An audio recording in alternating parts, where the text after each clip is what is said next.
Huwag kalimutan mag-subscribe bilang inyong suporta sa ating channel. Dito po tayo sa karunungan, kaalaman, katotohanan.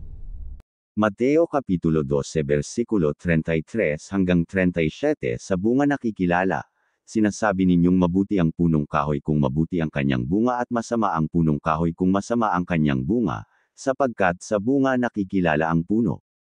Lahi ng mga ulupong. Paano kayong makakapagsabi ng mabubuting bagay gayong kayo'y masasama? Kung ano ang nag-uumapo sa puso ay siyang sinasabi ng bibig.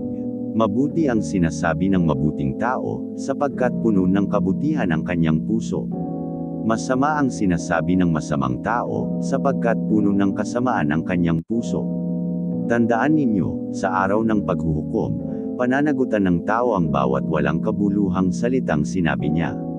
Walang sala ka, o paparusahan, batay sa iyong mga salita.